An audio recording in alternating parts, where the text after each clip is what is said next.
Hey guys, welcome to my channel computer knowledge.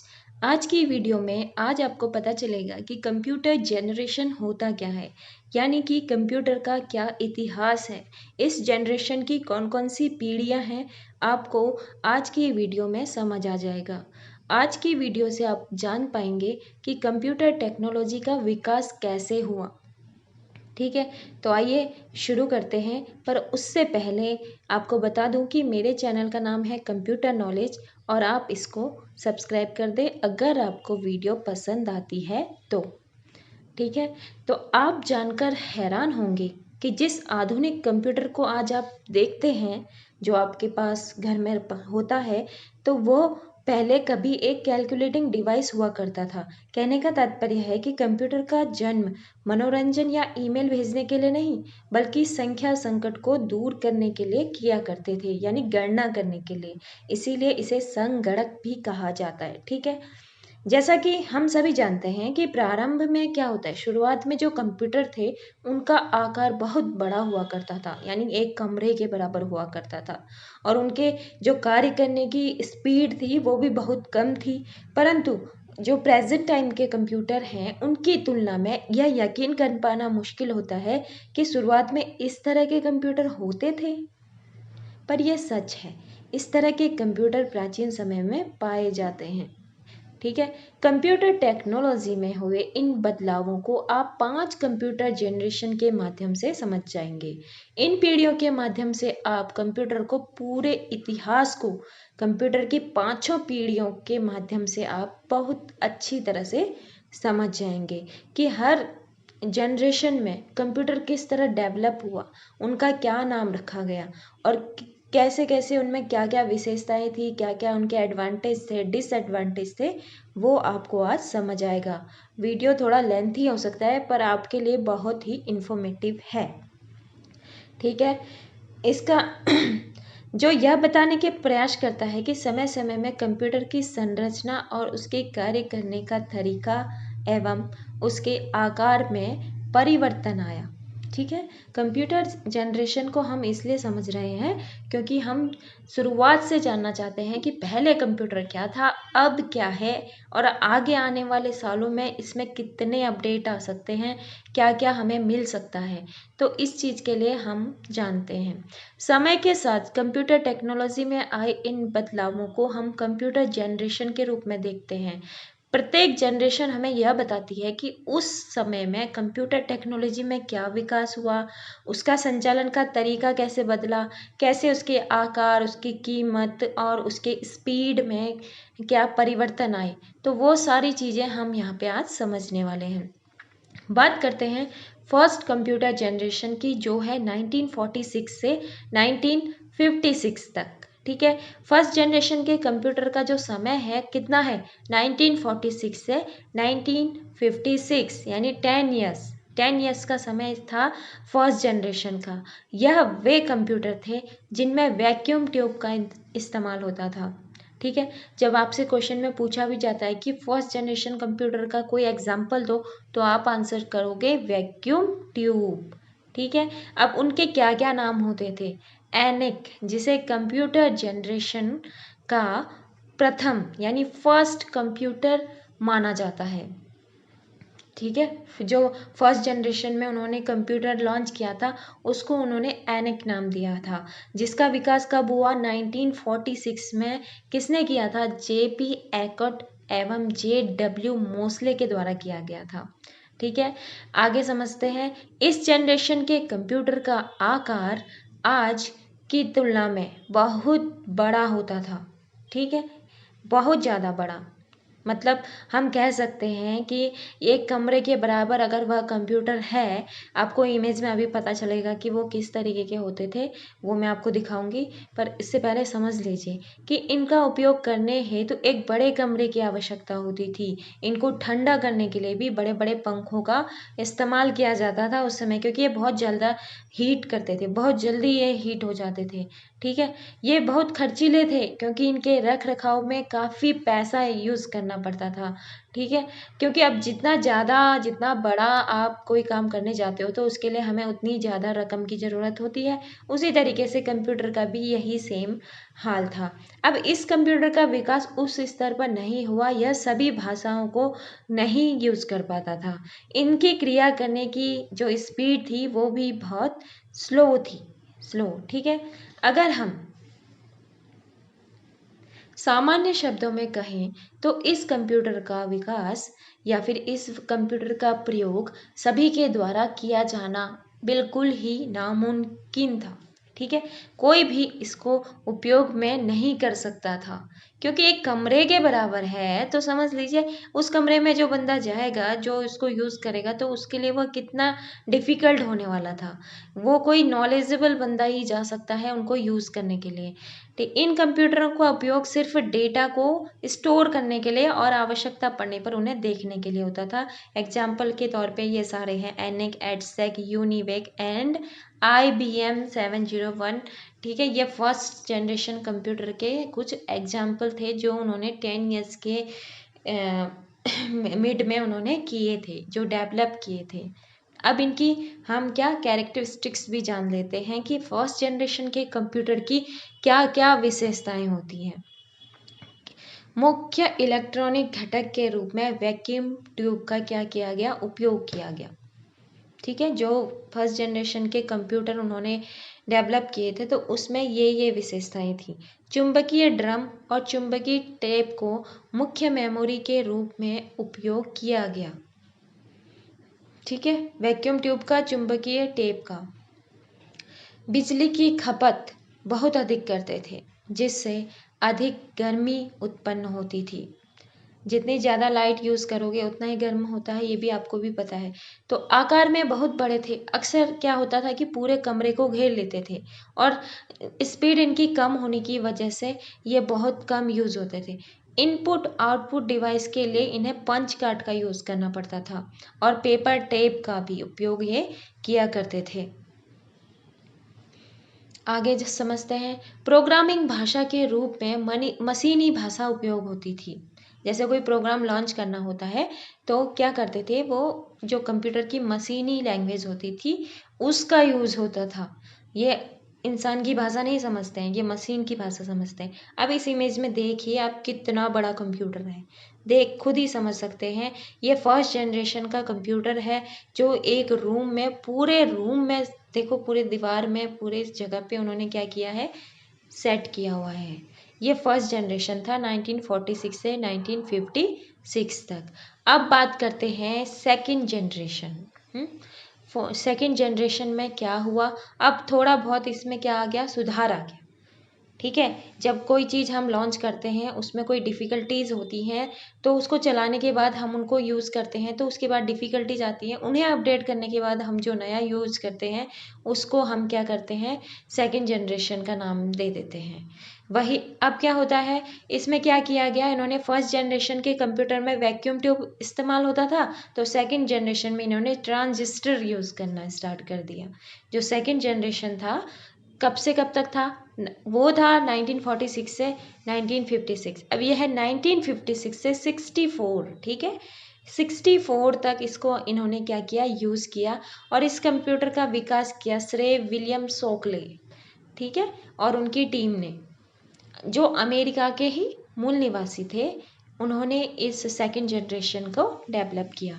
इन कंप्यूटरों की output करने की क्षमता एवं कार्य करने की जो प्रणाली थी वह प्रथम पीढ़ी के कंप्यूटरों से ज़्यादा तेज़ थी। इन कंप्यूटरों में बिजली की खपत पहले के मुकाबले कम होती थी, काफ़ी कम हो गई, ठीक है, एवं यह अधिक समय चलने पर भी कम गर्म होते थे। इनमें पहले से अधिक आंकड़ों का स्टोर किया जाता था। इस जनरेशन के कंप्यूटर्स में डेटा को सुरक्षित रखने हेतु मैग्नेटिक कोर मेमोरी का उपयोग किया जाता था। सेकेंड जनरेशन क्या हुआ, धीरे धीरे डेवलप हुआ, उन्होंने इनमें क्या क्या चेंजेस किए, उस वजह से क्या हो गया, फिर ये कंप्यूटर भी उतना मतलब यूज़फुल नहीं हो पाया। अब फर्स्ट जनरेशन से थोड़ा सा ऊंचा था, थोड़ा ऊपर था, फिर भी इसका बहुत कम लोग ही इनको उपयोग में ला पाए। इनका उपयोग करना भी बेहद आसान नहीं था और इनके निर्माण में पहले के मुकाबले कम खर्चा आता था। जो फर्स्ट जनरेशन में बहुत ज़्यादा खर्चा आता था, तो सेकंड जनरेशन में क्या हो गया, उन्होंने उनके उपयोग को आसान करने के लिए क्या कर दिया, एक तो पैसे भी बहुत ज़्यादा कम यूज़ हुए और इनके आकार में पहले से ज़्यादा बदलाव तो नहीं आया था, पर ये पहले से ज़्यादा क्या हो गए, विश्वसनीय हो गए।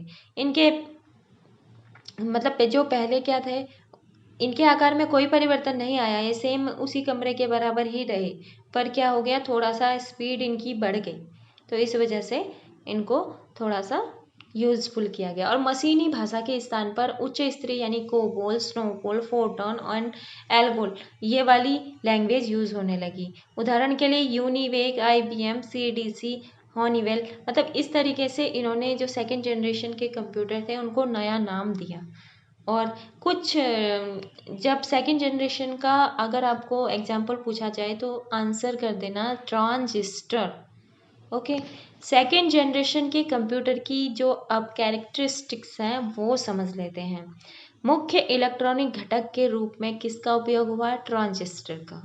और चुंबकीय कोर और चुंबकीय टेप और डिस्क मुख्य मेमोरी थे, जिनमें क्या होता था, डेटा को ये लोग क्या करते थे, स्टोर करने का काम करते थे। निर्देश लिखने के लिए असेंबली भाषा का उपयोग होने लगा।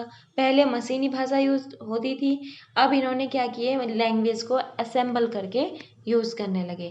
गति और विश्वसनीयता में सुधार, पहली जनरेशन के कंप्यूटरों की तुलना में स्पीड और विश्वसनीयता में क्या हो गई, इनकी इंक्रीमेंट हो गई। इनपुट आउटपुट के लिए पंच कार्ड और मैग्नेटिक टेप का उपयोग इन्होंने भी किया। ठीक है, उनको अब जानते हैं कि हाँ, एक मेन था इसमें कि इसमें बिजली कम लगती थी, गर्मी कम उत्पन्न होती थी और आकार में छोटा, पहली जनरेशन के कंप्यूटर के तुलना में थोड़ा सा छोटा हो गया। ये है सेकेंड जनरेशन का कंप्यूटर, देख सकते हैं ट्रांजिस्टर लगा हुआ है, ट्रांजिस्टर की तरह ही दिखता है ये। ठीक है, तो इस इमेज के माध्यम से आप समझ सकते हैं कि क्या हुआ, आकार में क्या हुआ। पहले जनरेशन में क्या था, एक कमरे के बराबर था, तो अब ये थोड़ा सा छोटा हो गया है। अब जानते हैं third generation. Third generation of computer में क्या क्या विकास हुआ, कब से कब तक चला और इनमें इन्होंने क्या नया डेवलप किया। थर्ड जनरेशन के कंप्यूटर की अवधि जो है ये, यानी कि समय जो है 1964 से 1970 के बीच मानी जाती है। थर्ड जनरेशन के कंप्यूटरों में ट्रांजिस्टर को की जगह अब ट्रांजिस्टर हटा दिया गया, इंटीग्रेटेड सर्किट यानी IC का उपयोग किया जाता था।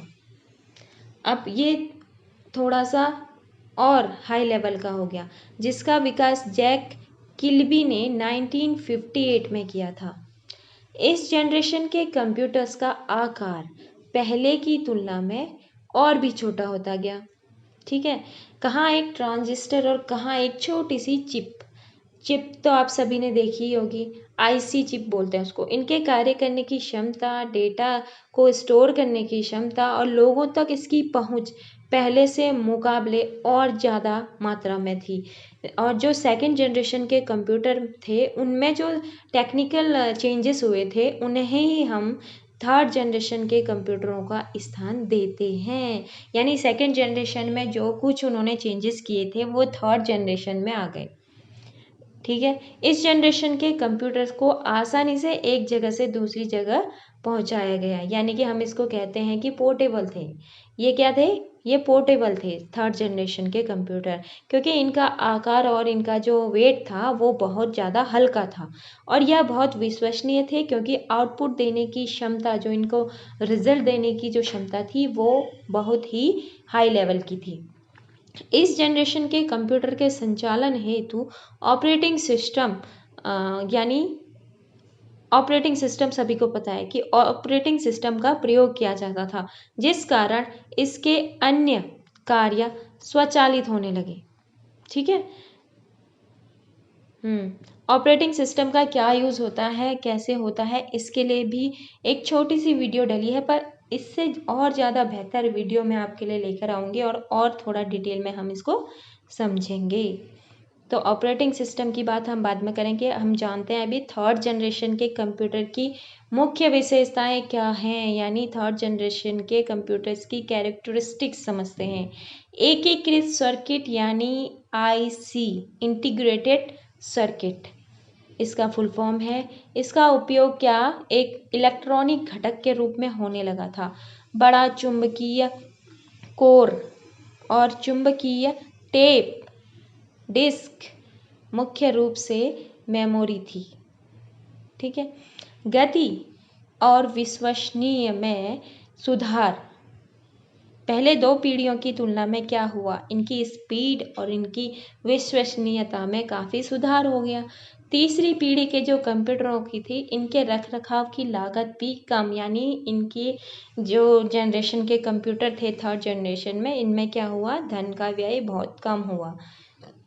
तीसरी पीढ़ी के कंप्यूटरों ने कम बिजली की खपत और कम गर्मी भी पैदा की। फोर्ट्रॉन, बेसिक, पास्कल, कोबोल, सी आदि प्रोग्रामिंग भाषाएं उपयोग की गई। थर्ड जनरेशन के जो कंप्यूटर थे वो सेकंड जनरेशन के कंप्यूटरों की तुलना में क्या हो गए, छोटे हो गए, सस्ते हो गए और भी ज़्यादा क्या हो गए, वो वेल स्किल्स हो गए। इनपुट और आउटपुट के लिए magnetic tape, keyboard, monitor, printer, इन सब का उपयोग होने लगा। दूसरी पीढ़ी की कंप्यूटरों की तुलना में तीसरी पीढ़ी के कंप्यूटरों द्वारा लिया गया कंप्यूटिंग समय बहुत ही कम था। तीसरी पीढ़ी के कंप्यूटरों का कंप्यूटर सिस्टम व्यावसायिक उपयोग के लिए आसान हो गया। जो पहले सिर्फ गणना करने के लिए यूज होता था, अब ये बिजनेस लेवल पे आ गया था। बात करते हैं फोर्थ जनरेशन के कंप्यूटर की। अब आते हैं धीरे धीरे धीरे जो हमारे मॉडर्न या कंप्यूटर वर्ल्ड की बात करें तो फोर्थ जनरेशन की कंप्यूटर में क्या सुधार हुए। फोर्थ जनरेशन के कंप्यूटरों का जो समय था वो था 1971 से 1985। इस जनरेशन के कंप्यूटर में माइक्रो प्रोसेसर का इस्तेमाल किया जाता था, जिस कारण यह कंप्यूटर तीसरी जनरेशन के कंप्यूटरों से अलग था। इस जनरेशन के कंप्यूटर पहले के मुकाबले काफ़ी तेज और पहले से ज़्यादा अधिक उपयोग में लाए जाने वाले थे। अब जब ये ज़्यादा उपयोग हो गए या फिर ज़्यादा इनका यूज़ होने लगा है, तो ये कंप्यूटर क्या हो गए, सबके लिए यूज़फुल होने लग गए थे। इस प्रकार के कंप्यूटर को सुरक्षित रखने और इसका उपयोग करना पहले के मुकाबले और ज़्यादा इजी हो गया था। इन कंप्यूटरों में आईसी चिप की जगह माइक्रो प्रोसेसर का इस्तेमाल किया जाता था, जिस कारण इसकी जो प्रोसेस क्षमता यानी कंप्यूटिंग क्षमता या फिर रिजल्ट देने की क्षमता, आउटपुट करने की क्षमता जो थी पहले से कई गुना तेज हो गई और भी ज़्यादा बढ़ गई। इनके भीतर यानी इनके अंदर जो स्टोर करने के जो आंकड़े थे और जो उनको सुरक्षित रखने हेतु अब इनमें पैसा ज़्यादा यूज़ नहीं होता था, यानी ज़्यादा पैसा खर्चा नहीं हो पाता था। यह पहली, दूसरी और तीसरी पीढ़ी के कंप्यूटरों के मुकाबले कई ज़्यादा क्या थे, सुरक्षित थे, सेफ थे, अर्थात इनमें प्राइवेसी और सिक्योरिटी फीचर्स पहले के मुकाबले अधिक सक्षम थे। इन कंप्यूटरों का उपयोग करना एवं इन्हें एक स्थान से दूसरे स्थान पर भेजना काफ़ी सरल था और इनका मूल्य भी पहले के कंप्यूटरों से बहुत ज़्यादा कम हो गया था, जिस कारण इन कंप्यूटरों का उपयोग अधिक होने लगा। ठीक है, अधिक लोग इसका यूज़ कर सकते थे और अपने डेली लाइफ में भी या फिर डेली कार्य प्रणाली जो कहते हैं दैनिक कार्यों में भी इनका उपयोग करने लगे थे। इन कंप्यूटरों में भी उच्च स्तरीय भाषा का उपयोग किया जाता था, जैसे कि सी प्लस प्लस, जावा, विजुअल बेसिक। ये जो लैंग्वेजेस हैं, इन लैंग्वेजों की वजह से क्या हो गया, ये high level micro processor computer बनने लगे और ये हैं एग्जाम्पल जो फोर्थ जनरेशन वाले लोगों ने क्या किया, इनको डेवलप किया। अब इनकी कुछ विशेषताएं हम समझ लेते हैं शॉर्ट। तो सबसे पहला है कि फोर्थ जनरेशन के computer very large scale integrated VLSI, ठीक है। इसका क्या है, फुल फॉर्म है वेरी लार्ज स्केल इंटीग्रेटेड, यानी एक माइक्रोचिप पर हजारों ट्रांजिस्टर का इस्तेमाल करते थे। इन्हें माइक्रो प्रोसेसर के रूप में भी जाना जाता है। पिछली जनरेशन की तुलना में उत्पादन लागत बहुत कम हो गई, जिससे क्या हुआ, यह आम लोगों के बीच में भी पहुंच गया और मतलब कोई भी लोग इसे आसानी से खरीद सकते थे। कंप्यूटर प्रोग्राम को सी, जावास्क्रिप्ट, कोटलिन आदि लैंग्वेजिंग या फिर प्रोग्रामिंग लैंग्वेज में लिखा जाने लगा। इनपुट और आउटपुट डिवाइस के लिए कीबोर्ड, माउस और मॉनिटर, प्रिंटर का उपयोग किया जाने लगा। फोर्थ जनरेशन के जो कंप्यूटर थे उनका आकार भी बहुत छोटा हो गया, ठीक है। पोर्टेबल हो गया, पोर्टेबल समझते हैं ना, एक जगह से दूसरी जगह ले जाने में इजी हो गया। सेमीकंडक्टर मेमोरीज जैसे रैम, रोम आदि का उपयोग होने लगा और जो इसकी स्पीड थी और उसमें क्या आ गई, तेज तीव्रता आ गई और विश्वसनीयता में सुधार आ गया। ये देख सकते हैं आप किस तरीके से फोर्थ जनरेशन का कंप्यूटर है। अब बात करेंगे फिफ्थ जनरेशन जो अभी तक चल रही है, ठीक है। कंप्यूटर की पांचवी पीढ़ी, पांचवी पीढ़ी की बात करते हैं, जो लास्ट है उसको भी समझ लेते हैं। फिफ्थ जनरेशन के कंप्यूटर आधुनिक प्रणालियों से युक्त थे और जिनका कार्यकाल अभी तक चल रहा है। कब से, 1985 से अभी तक चल रहा है। कंप्यूटरों का निर्माण वर्तमान की आवश्यकताओं के अनुरूप किया गया। यह कंप्यूटर AI से युक्त है, यानी आर्टिफिशियल इंटेलिजेंस, जिस कारण इनमें कुछ क्रियाएं हैं हमारी सुविधा हेतु क्या होती है, ऑटोमेटिक चलती हैं। इस जनरेशन के कंप्यूटर की कार्य करने की क्षमता एवं इनके कार्य करने की तीव्रता काफ़ी अधिक है, यानी काफ़ी तेज है। यह आधुनिक प्रणाली से युक्त है और इनके कार्य करने की क्षमता जो है इतनी अधिक है कि इनके मात्र प्रयोग से अनेकों जटिल कार्य क्या हो जाते हैं, कम समय में क्या हो जाते हैं, यूज़ किए जाते हैं। इनमें अधिक से अधिक डेटा को संग्रहित करके रखा जा सकता है। जो इनमें जो डेटा हम यूज़ करते हैं, बनाते हैं, उन डेटा को हम ज़्यादा से ज़्यादा क्या कर सकते हैं, स्टोर करके रख सकते हैं। अगर किसी कारणवश यह डेटा हमारा ख़राब हो जाता है तो इन डेटास को क्या रिकवर किया जा सकता है। मतलब ये वाला सबसे मेन होता है कि कभी किसी वजह से हम अपना डेटा खो देते हैं तो रिकवर कर सकते हैं। इनके कार्य और इनकी क्षमताओं में अपने अनुरूप परिवर्तन लाया जा सकता है और इन कंप्यूटरों का उपयोग अधिक समय तक लगातार किया जा सकता है, क्योंकि यह कंप्यूटर क्या करते हैं, कम समय प्रयोग करने के पश्चात भी, मतलब ज़्यादा समय भी यूज़ करोगे तो ये कभी ज़्यादा गर्म नहीं होते।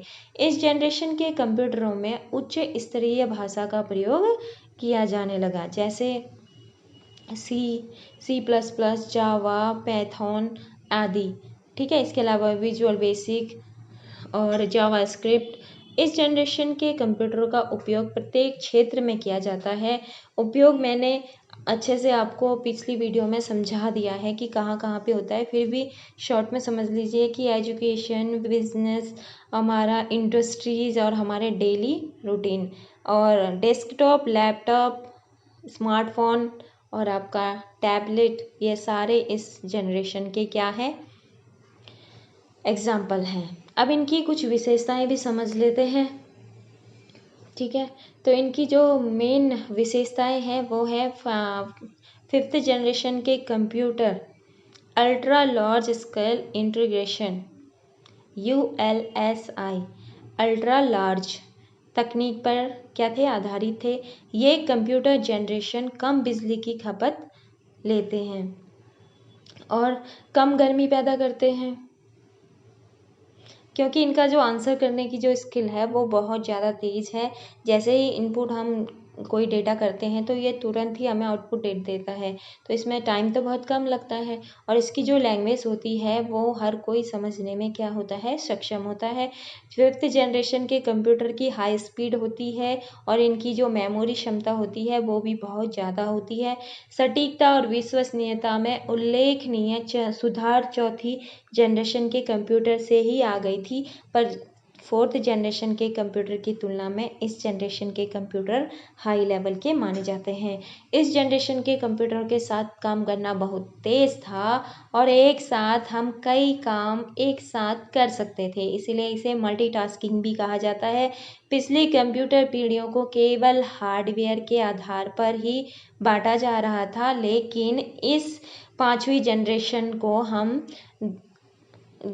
को हम सॉफ्टवेयर हार्डवेयर भी शामिल कर सकते हैं। ठीक है, हार्डवेयर सॉफ्टवेयर भी आप अच्छे से समझ चुके होंगे। 5वीं जनरेशन की कुछ लोकप्रिय उन्नत तकनीकों की हम बात करें तो वो है एआई यानी आर्टिफिशियल इंटेलिजेंस, सेकंड है quantum computation, nano technology, parallel processing आदि शामिल हैं। ठीक है, अब आपको यहाँ पे इमेज बन के आएगा तो वो देखिए, उससे आप समझ जाएंगे कि ये 5th जनरेशन का आपका क्या है, एग्जाम्पल है। इसके अलावा भी बहुत सारे होते हैं। ये तो डेस्कटॉप है, लैपटॉप आता है, स्मार्टफोन भी जो आप आजकल यूज़ करते हैं वो भी आपको मिल जाता है। तो आपको